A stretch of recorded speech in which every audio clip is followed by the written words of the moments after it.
بەشداری ژنان لە پێگە سیاسیەکانە پێویستی بە ڕۆڵی زیاتر و ڕۆڵی جددیەتە بە بەشداریکردنی ژنان لەو شوێنە کە شوێنێکە قەرار بەدەست بێ و بۆ ئەوەی کە پێگەی کۆمەڵایەتی ژنان و ئابووری و سیاسی ژنان بەهێز بکرێ و زیاتر ڕوندانەوەی بێ لە ناو کۆمەلگا. ئەمەشەوا دەکا کە قەرار بەدەست بێ وا بکە لە هەموو چوارپارچەی هەرێمی چوارپارچەی کوردستانە کە بتوانن ڕۆڵێکیان هەبێ بۆ ئەوەی یەکگردووی نەتەوەی دروست بکەن لەسەر ئاستی کوردستان.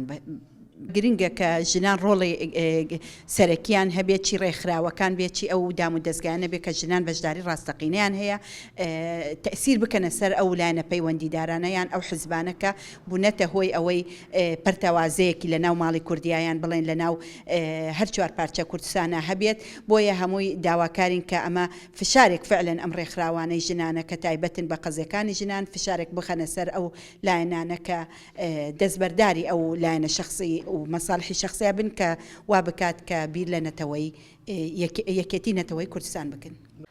طبعا بۆەوەی هەموو کۆمەلگایەک پێش بکەوێت و بەرەو پێش بچێ ئەبێ هەموو لایەنەکان وەکو یەک دەنگیان بگاتە سەرەوە، چ ژن بێت چ مناڵ بێت چ پیاو بێت ئەبێ هەموو یەکسان بێ.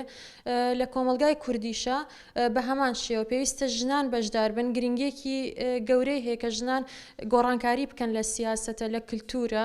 بۆیە ئەم بەشداریکردنی ژنان لە پەرلەمان و لە سیاسەتە کاریگەرێنێکی ئەرێنی ئەبێت لەسەر نەوەکانی داهاتوومان.